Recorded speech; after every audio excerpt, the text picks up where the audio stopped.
जय हिंद मेरे प्यारे बच्चों, राम राम, नमस्कार, जय हिंद। आज की इस वीडियो में हम बात करेंगे यूपी ट्रिपल एस सी पिट 2023 के बेटा साहित्यिक रचनाओं की। ये आपकी हिंदी की क्लास होने वाली है और प्यारे बच्चों ये आपके 5वीं क्लास है, ठीक है। 8:30 बजे वाली सुबह वाली क्लास है। एग्ज़ाम बेटा आप सभी को पता ही होगा, नहीं पता तो जान लो, 28-29 अक्टूबर 2023 को होने वाला है। अभी देर नहीं हुई है, क्योंकि कहते नहीं है देर आए दुरुस्त आए। अगर दुगना स्पीड से आओगे तो रिकॉर्ड तोड़ के चले जाओगे। ये मत सोचना कि हम इंतज़ार करके 10 दिन पहले पढ़ लेंगे, क्योंकि एक बात ध्यान रखना, इंतज़ार करने वालों को उतना ही मिलता है जितना प्यारे बच्चों मेहनत करने वाले छोड़ दिया करते हैं। तो आप छोड़े हुए फेंके हुए सिक्के हम नहीं उठाते, आप समझ रहे हो ना। तो बस वही बात है कि जो छोड़ के जाएंगे उसको हम थोड़ी ना समेटेंगे, हम खुद अपना चयन करवा करके दम लेंगे। तो चलिए सेशन की शुरुआत करते हैं। रचनाएं बेटा आपकी परीक्षा में बहुत पूछी जाती है, बहुत ही महत्वपूर्ण सेशन होगा। साथ ही साथ में बेटा पिट वाले तो देखेंगे ही, आपके यूपीपी उत्तर प्रदेश पुलिस वाले भी देखेंगे, और अन्य परीक्षाएं जहाँ पर रचनाएं आती हैं लगभग मोस्टली आपको यही मिलती है, तो वो बच्चे भी देख सकते हैं, ठीक है। चलिए फिर शुरुआत करते हैं प्यारे बच्चों सेशन की। और ये रहा आपके सामने पहला सवाल के आपके पहले राइटर दिए गए हैं।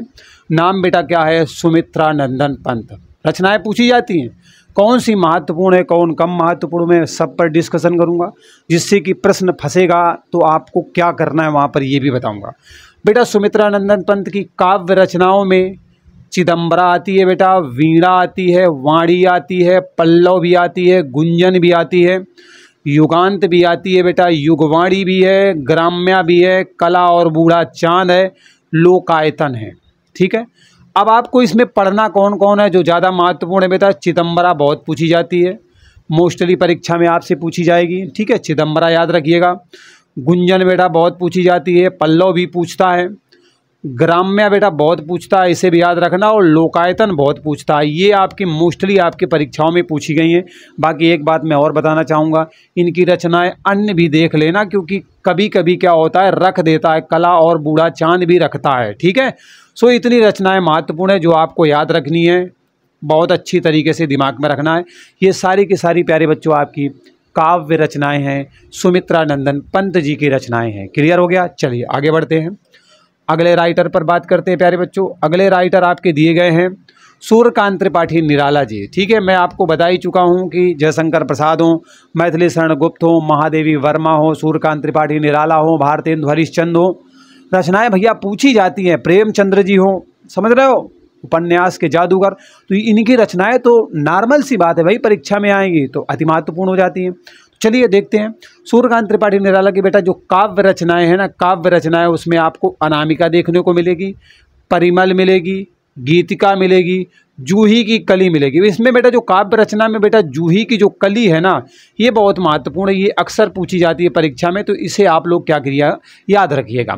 अगर हम बात करें उपन्यास में बेटा, इनके उपन्यास में आपको अप्सरा मिलेगा और काले कारनामे मिलेगा, तो चलो ध्यान रखोगे तो ठीक है, लेकिन जूही की कली याद रखना बहुत पूछी जाती है। अनामिका भी बेटा आपके परीक्षा में अक्सर देखी गई है। हास्य उपन्यास में बेटा आपके चतुरी है, चतुरी चमार है, और बल्लेसुर बकरिया है। ये उतने इंपॉर्टेंट नहीं है, लेकिन अगर आप बाई चांस कभी पूछ लिया उसने तो हो सकता है थोड़ा सा दिमाग में अगर पड़ा रहेगा तो एक तरीके से गेस करने में और जो तुक्का लगाने की स्थितियां पैदा होती है ना, वैसे तो मैं कहता हूं मत लगाना, ठीक है, पर अगर लगाने की स्थिति आ जाती है तो कहीं ना कहीं हेल्प मिलेगी आप सभी बच्चों को, ठीक। चलिए आगे बढ़ते हैं। अगला सवाल बेटा दिया गया है, सवाल क्या मतलब अगले राइटर दिए गए हैं, ठीक है, लेकिन हमारे लिए तो सवाल ही है भाई, एक पहेली है जो हमें याद करना पड़ेगा परीक्षा में सही करने के लिए, ठीक है। तो यहाँ पर बेटा बात करेंगे सोहन लाल द्विवेदी जी की। तो इनकी रचनाओं में अगर हम बात करें काव्य रचनाओं में बेटा दूध बतासा छोटे में खाया करते थे, दूध बतासा नहीं बतासा, ओके, विस्पान भी है, शिशु भारती है, और बल नहीं बाल भारती है, ठीक है। तो शिशु भारती मोस्टली आपसे बाल भारती ज़्यादा पूछी जाती है, ठीक है, ये आपको याद रखना है बेटा। सोहन लाल द्विवेदी जी की रचनाओं में से एक है, बाल भारती इंपॉर्टेंट है, इसे आप याद रखिएगा। बाकी एक बार सुन लेना है मुझे ध्यान से, हो सकता है आपके दिमाग में बनी रहे और पेपर में इसका फ़ायदा मिल जाए। मैं तो चाहता हूँ बच्चों को जितना ज़्यादा फ़ायदा मिल जाए भैया उतना ही कम है। सुभद्रा कुमारी चौहान जी की बात करते हैं बेटा, इनकी जो काव्य रचनाएँ हैं उसमें प्यारे बच्चों आपको मुकुल देखने को मिलेगा और त्रिधारा देखने को मिलेगा। मतलब सुभद्रा कुमारी चौहान की बेटा जो काव्य रचना है उसमें मुकुल भी है, त्रिधारा भी है। अगर हम बात करें कहानी संग्रह में, तो कहानी संग्रह में बेटा बिखरे मोती मिलता है। सो आप मुकुल को याद रखिएगा सुभद्रा जी की रचनाओं में। ठीक है, चलिए आगे बढ़ते हैं अगले राइटर पर। अगले राइटर बेटा आपके सामने ये आ गए हैं, महादेवी वर्मा। अरे भैया, महादेवी वर्मा मतलब आधुनिक युग की मीरा। कौन बेटा? आधुनिक युग की मीरा बेटा कौन है?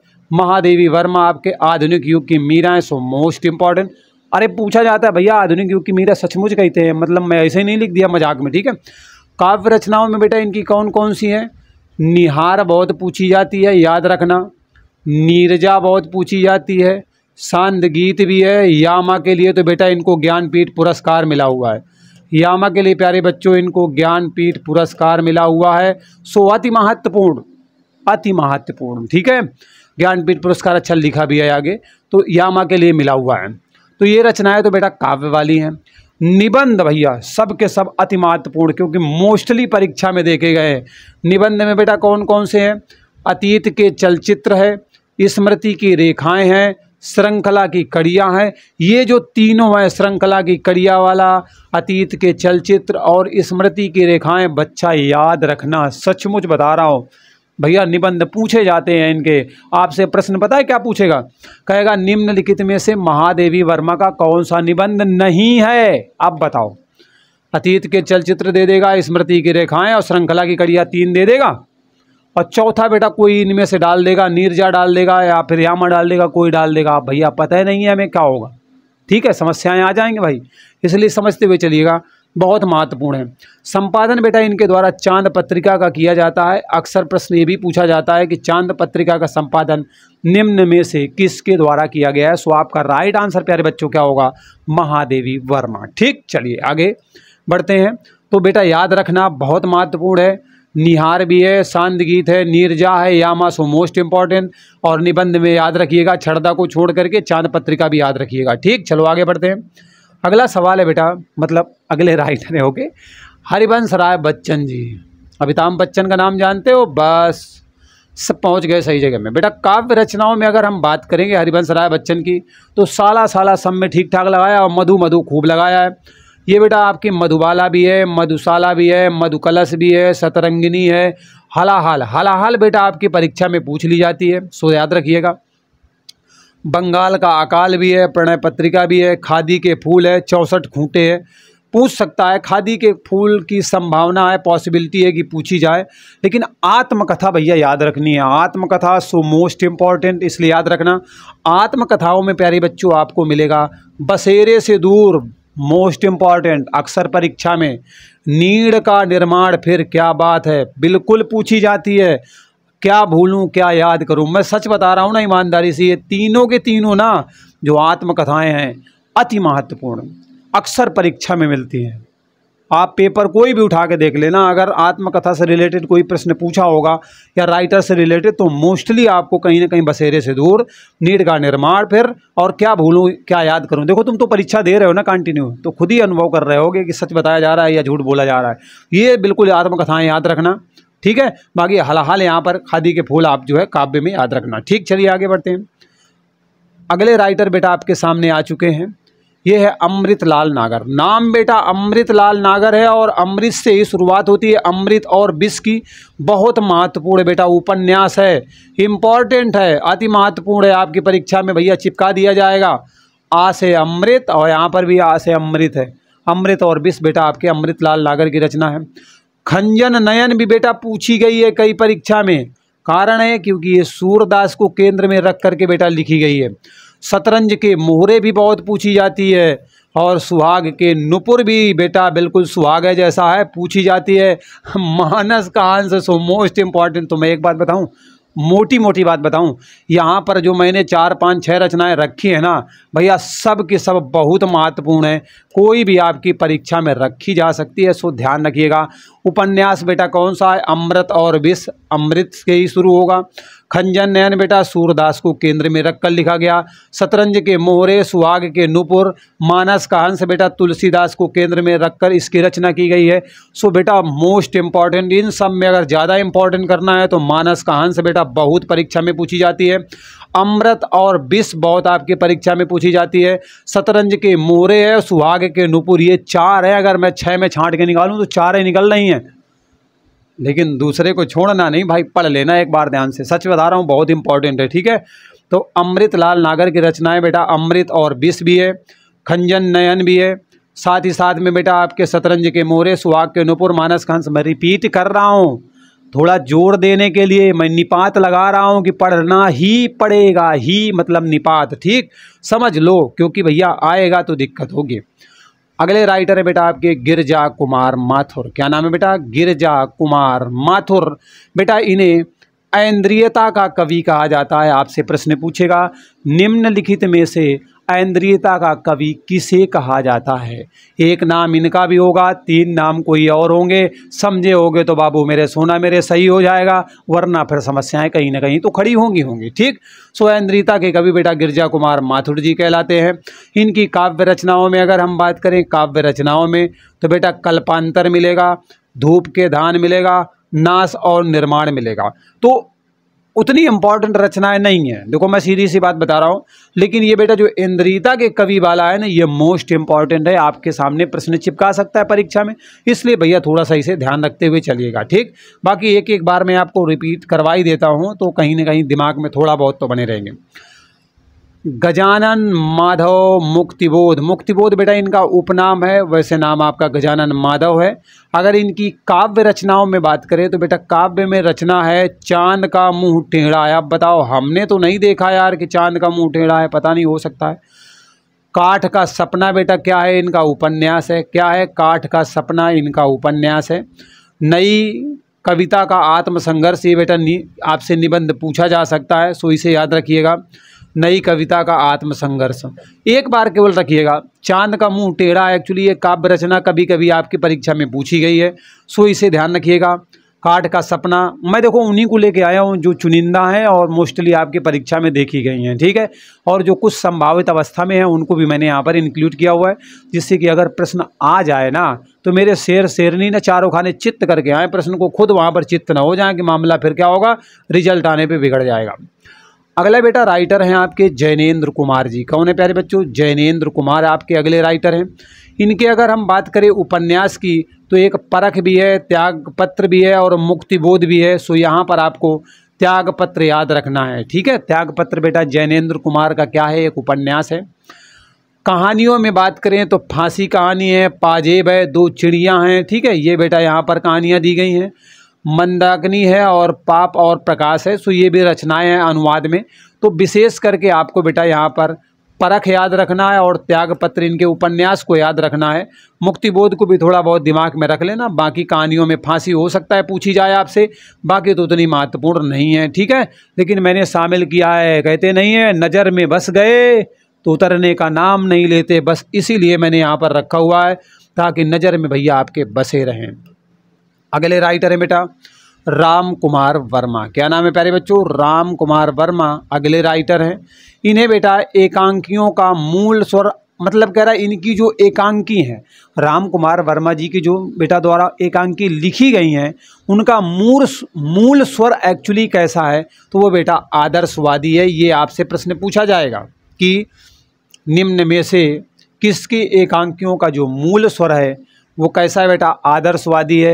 इनका नाम वहाँ पर शामिल किया जाएगा, सो इन्हीं को आप टिक करिएगा। ठीक है, चलिए एकांकी में बात करेंगे। मोस्टली इनके द्वारा एकांकी लिखी गई हैं। तो एकांकी बेटा एक रेशमी टाई दी गई है, बहुत महत्वपूर्ण है, अक्सर पूछी जाती है।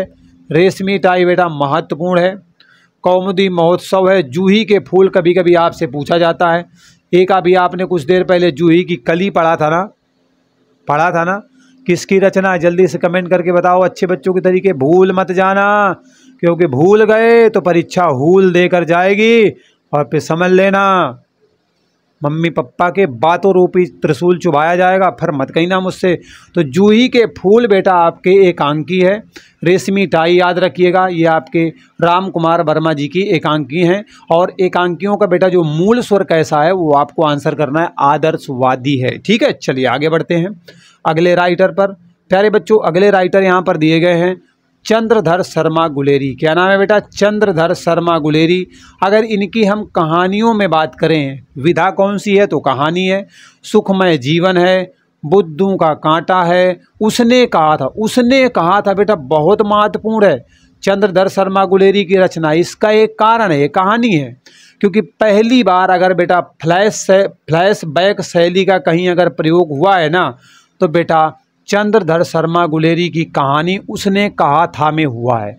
सो आपसे प्रश्न बनेगा कि निम्न में से किसकी कहानी में पहली बार फ्लैशबैक शैली का प्रयोग किया गया है? सो आपका राइट आंसर होगा प्यारे बच्चों चंद्रधर शर्मा गुलेरी।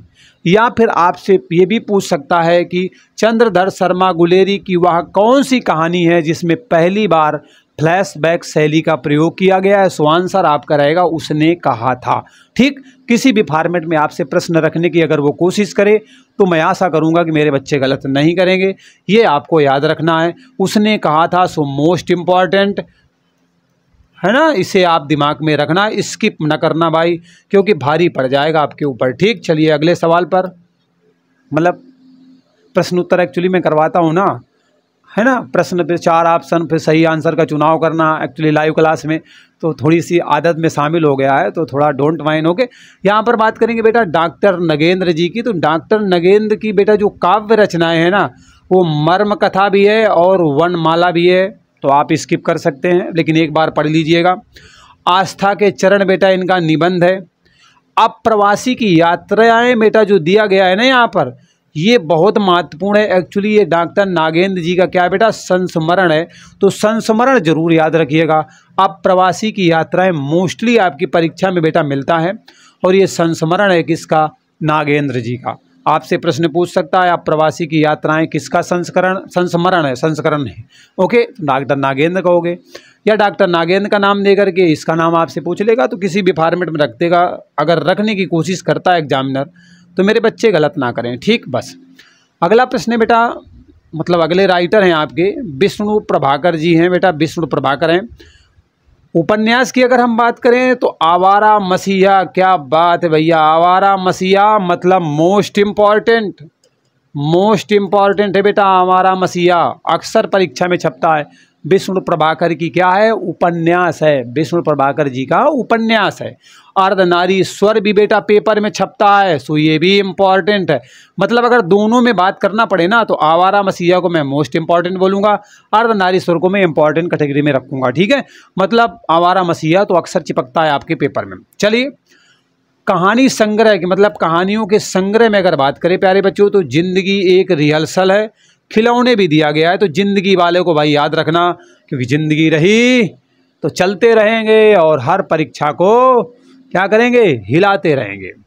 एकांकी संग्रह में अगर बात करें, एकांकी में तो बेटा पाप का घड़ा दिया गया है, घमंड का फल है, हीरे की पहचान, मोतियों की खेती, तो इट्स ओके, एक बार केवल पढ़ करके छोड़ दीजिएगा। लेकिन बेटा आवारा मसीहा से बिल्कुल चिपक जाइएगा, अर्धनारीश्वर को भी मत छोड़िएगा। ठीक है, जिंदगी एक रिहर्सल भी ध्यान रखनी है, बस ये 3 रचनाएं आपको ज़्यादा ध्यान रखनी है, बाकी आपको पढ़ के छोड़ देना है। ठीक है, लेकिन एक बार पढ़ना जरूर है भाई। उपेंद्र नाथ अस्क के बारे में बात करते हैं। उपेंद्र नाथ नाम है बेटा, अस्क इनका उपनाम है। जय पराजय इनकी रचना है। स्वर्ग की झलक भी है, लक्ष्मी का स्वागत है, कांगड़ा का तेली और टेबल लैम्प। अगर ऊपर वाले में आप चाहो तो स्किप कर सकते हो। जय पराजय हालांकि पेपर में वो आपके दे सकता है, लेकिन थोड़ा सा हल्का करके छोड़ सकते हो। लेकिन जो बेटा कहानी है ना इनकी, ये अपने आप में एक कहानी है, याद रखना। कांगड़ा का तेली most important, table lamp most important, so याद रखिएगा।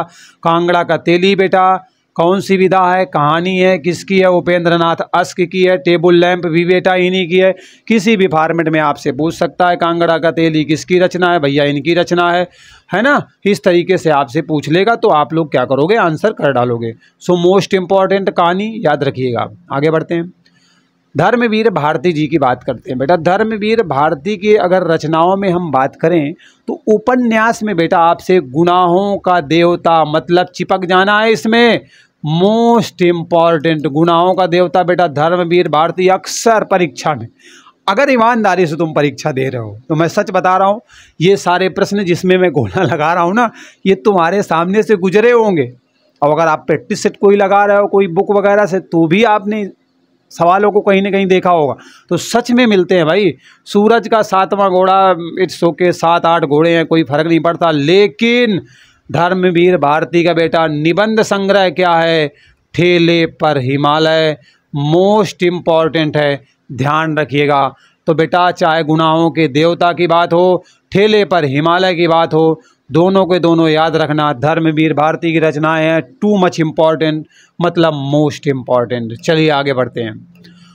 अगले राइटर है बेटा आपके नागार्जुन जी हैं। और नागार्जुन जी की बेटा उपन्यास में अगर हम बात करेंगे तो नई पौध है। जमनिया का बाबा याद रखना, ये एक्चुअली रेयर केस में आपसे पूछा जा सकता है। ठीक है, अब क्या है ना कि जो इनकी काव्य रचनाएं हैं उसमें बेटा महत्वपूर्ण आपकी हैं शासन की बंदूक। बेटा ये पूछ ली जाती है आपसे परीक्षा में।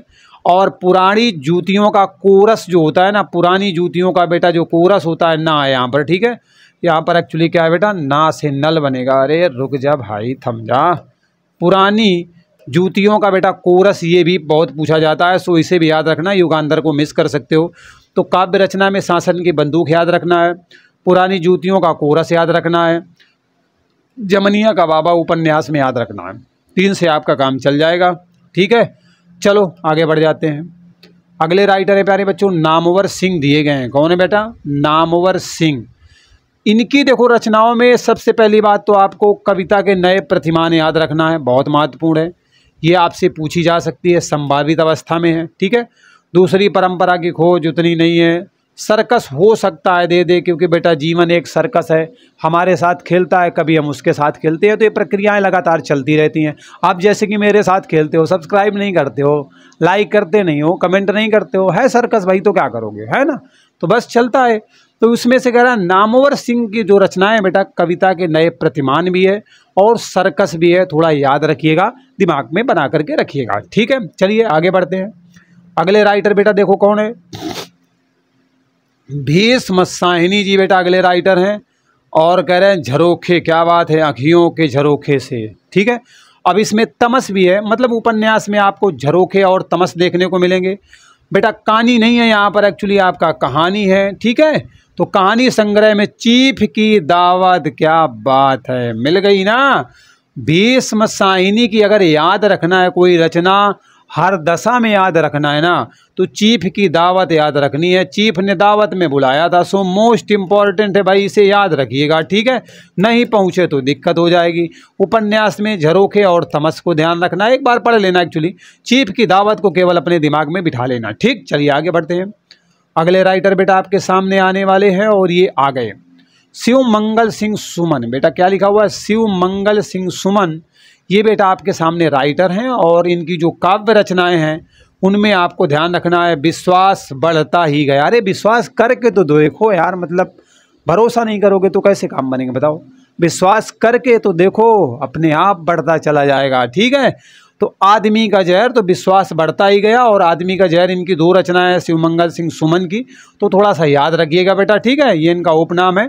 सो इतना समझते हुए आप यहाँ तक आ चुके हो, बहुत बढ़िया। अगर यहाँ तक चल रहे हो ना तो बंदे की मेहनत तो पसंद आ ही रही होगी, अगर ईमानदारी से आ रही है तो।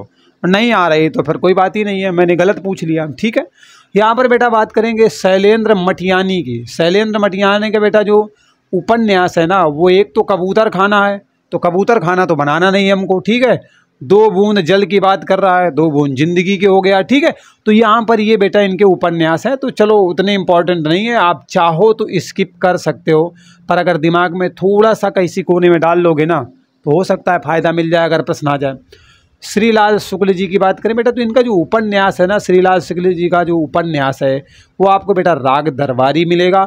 और मुख्य बात ये है कि बेटा मैं देखो ज़्यादा फालतू के लेके नहीं आया रचना ने कि मैं ढेर सारी लेके आऊँ। वाह, ये देखो 150 रचनाएं, एक पेज में 15-15 छपी पड़ी। अरे 15 का करेंगे क्या भैया, जो आएगी पेपर में वही तो हमें पढ़ना है।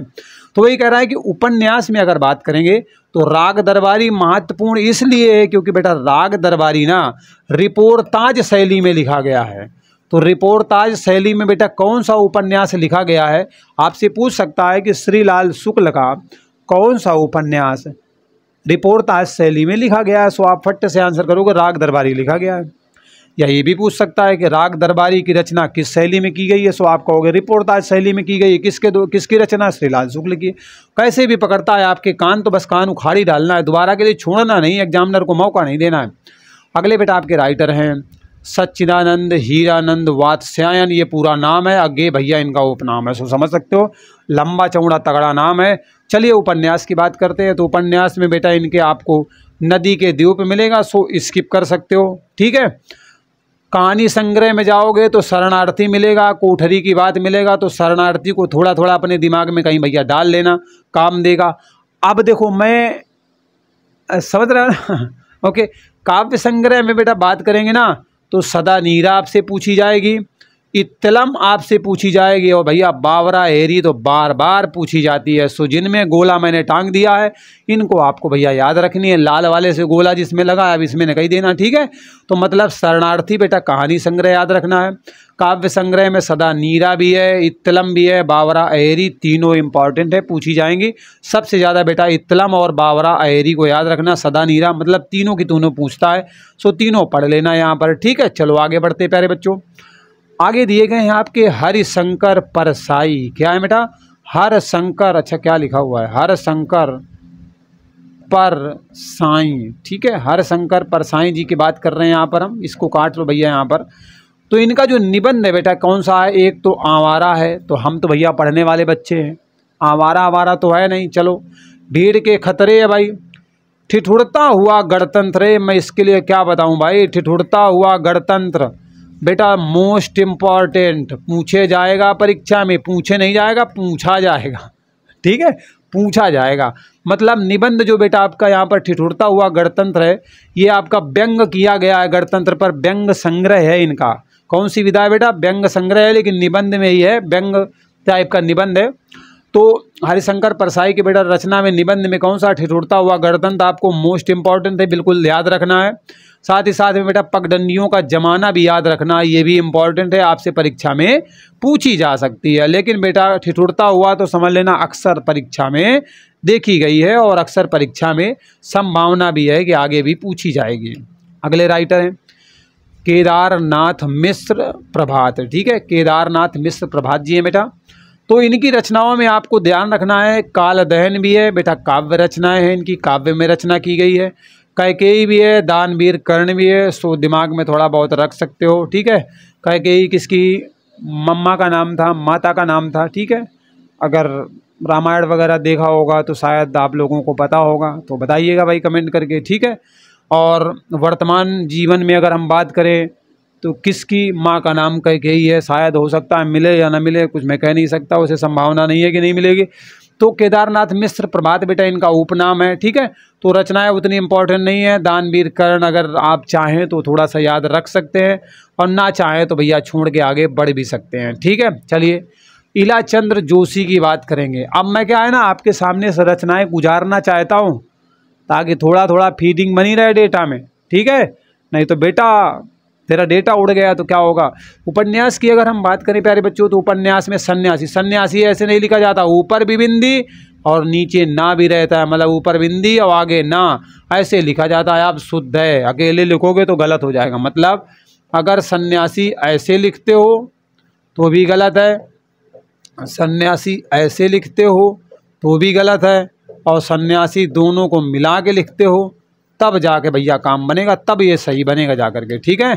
खंडहर की आत्माएं, तो भैया मत जाना खंडहर में, क्यों जाते हो जब आत्माएं घूम रही हैं, धन का अभिशाप। सो यहाँ पर सन्यासी आप याद रखना उपन्यास है आपके किसका बेटा? इलाचंद्र जोशी जी का, ठीक। चलो यहाँ तक भाई पहुँच गए मेरे प्यारे बच्चे, शेर शेरनी। आगे बढ़ते हैं। मोहन राकेश, मोहन राकेश की बेटा रचना एक महत्वपूर्ण है जो आपको याद रखना होगा, ठीक है। अंडे के छिलके एक्चुअली पूछ ली जाती है, सुई आपको याद रखना है, मोहन राकेश की बेटा रचना है।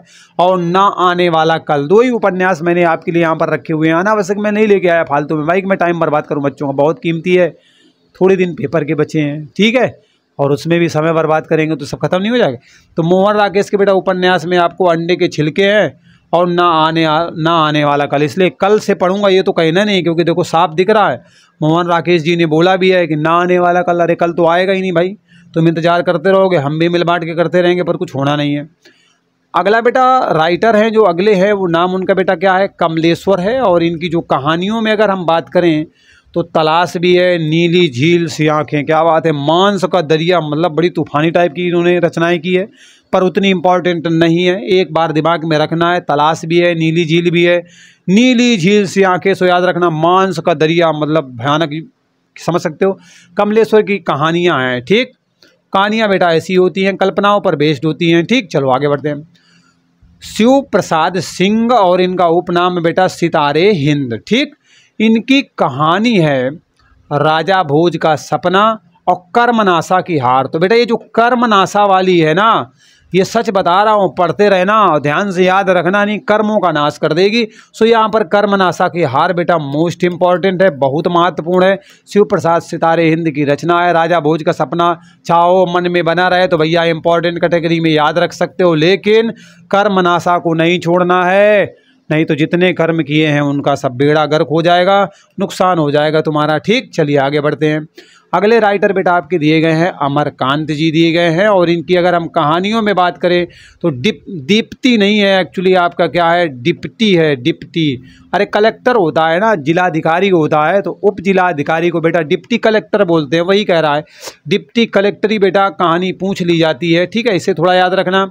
जिंदगी और जोंक दोपहर का भोजन, ठीक। तो दोपहर में भोजन आराम से तो कर ही लिया होगा आपने। जिंदगी और जोंक की बातें आ रही हैं, सो यहाँ पर डिप्टी कलेक्टर याद रखना, और जिंदगी और जोंक जो है समझ लेना कि जोंकों का कुछ मामला था, तो अमरकांत का मामला चल रहा था, ठीक। चलो भाई आगे बढ़ जाते हैं। अगले राइटर हमारे आगे आने वाले हैं, और आगे भाई यशपाल जी आ चुके हैं। यशपाल जी, इनकी बेटा जो कहानी है ना, पिंजड़े की उड़ान है एक तो, और पाप का कीचड़ है, पाप का कीचड़ और पिंजड़े का उड़ान बेटा इनकी कहानियाँ हैं। सो याद केवल रखना है, मतलब दिमाग में केवल रखना है कि यार हमने पढ़ा था पिंजरा इंजरा कुछ था यशपाल जी की, और कुछ पाप वाप का कुछ मामला चल रहा था, कीचड़ विचड़ का कुछ मामला चल रहा था, यशपाल जी की है, बस इतना सा केवल दिमाग में इनको रखते हुए आगे बढ़ना है, ठीक है। अब हम बात करेंगे बेटा दूधनाथ सिंह की। तो दूधनाथ सिंह के बेटा जो कहानी संग्रह है ना, वो बेटा आपको सपाट चेहरे वाला आदमी, अब सपाट चेहरे वाला आदमी पूछा जा सकता है, मतलब संभावित अवस्था में है, रचना ठीक ठाक है, सपाट चेहरे वाला आदमी, सो पूछी जा सकती है, लेकिन एक बार दिमाग में इसको रखते हुए चलना है, ये मान के चलना है कुछ सपाट अपाट चेहरा मतलब जो है ना, दूधनाथ सिंह की रचना थी, सो हमें याद रखनी है। प्रभाकर वो माचवे, दबा दबा के खाते हो, रास्ते में कहीं सफ़र में निकलते हो, कहीं भी जाते हो, दबा दबा के खाते हो, तेल की बेटा पकौड़ियाँ खाते हो ना, ये इन्हीं की काव्य रचना है, आपके प्रभाकर माचवे जी की काव्य रचना है। नाम है प्यारे बच्चों तेल की पकौड़ियाँ, सो भैया इट्स ओके, ठीक है।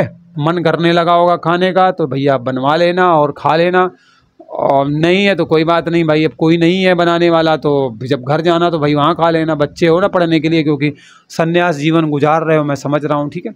उपन्यास की अगर बात करें प्यारे बच्चों, तो उपन्यास में आपकी वैशाली की नगर वधू बहुत पूछी जाती है।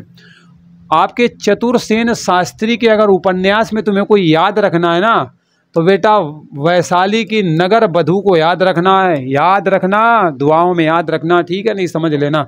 तो इसलिए राइट आंसर कौन सा है, मतलब याद क्या रखना है, वैशाली की नगर वधू को बेटा उपन्यास है चतुरसेन शास्त्री का, सो आपको अपने दिमाग में क्या करना है, थोड़ा सा बना के रखना है, थोड़ा सा नहीं ठीक ठाक बना के रखना है, पूछी जाएगी भाई।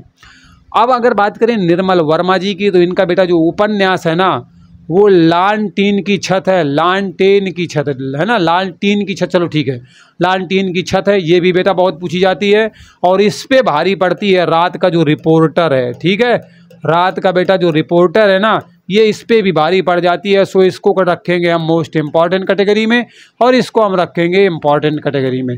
तो लालटीन की छत भी याद रखना, रात का रिपोर्टर, भैया रात में पता नहीं कौन सी रिपोर्टरी का काम करेगा, सो यहाँ पर ये दोनों रचनाएं आपको याद रखनी बेटा, निर्मल वर्मा की रचनाएं मोस्ट इम्पॉर्टेंट है, उपन्यास विधा में आती हैं, ठीक। चलो भाई यहाँ तक मामला तो सफा हो गया। अमृता प्रीतम जी की बात करें तो 17 कहानियाँ बेटा इनकी बहुत महत्वपूर्ण है, इसके लिए इन्हें अवार्ड भी मिल चुका है। सो मोस्ट इम्पॉर्टेंट है, इसको आपको याद रखते हुए चलना है। अमृता प्रीतम की कहानी का नाम है 17 कहानियाँ। ठीक, महत्वपूर्ण है, याद रखना है, स्किप करना नहीं है, इसको दिक्कत हो जाएगी भाई। अगले राइटर है बेटा भवानी प्रसाद मिश्र जी हैं, और इनकी जो काव्य रचना है ना प्यारे बच्चों, वो सन्नाटा। अरे इतना सन्नाटा क्यों है भाई? अरे कमेंट कर दो यार, लाइक कर दो, उत्साह बढ़ाने के लिए चैनल को सब्सक्राइब कर दो, उमराव परिवार के साथ जुड़ जाने के लिए। क्या बात है यार, तुकबंदी हो गई।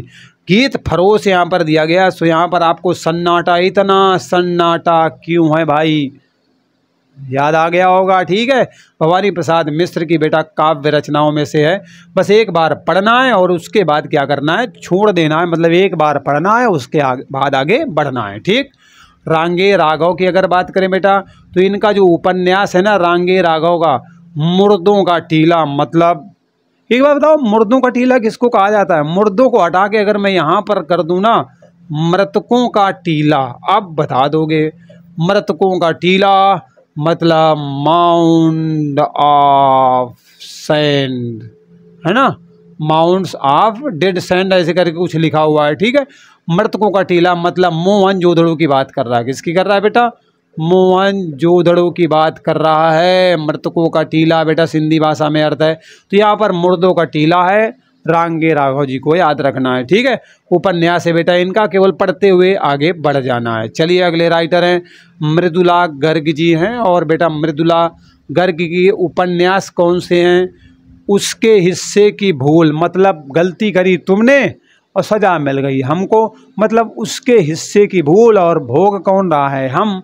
तो वही कह रहा है, ये याद रखना, ये बहुत महत्वपूर्ण है बेटा, ये अक्सर परीक्षा में पूछी जाती है, अवार्ड भी मिला हुआ है। सो उपन्यास याद रखना, उसके हिस्से की भूल मृदुला गर्ग का महत्वपूर्ण बेटा उपन्यास है, इसे आपको अपने दिमाग में रखना है। ठीक, उषा प्रियमवदा बेटा, क्या नाम है? उषा प्रियमवदा।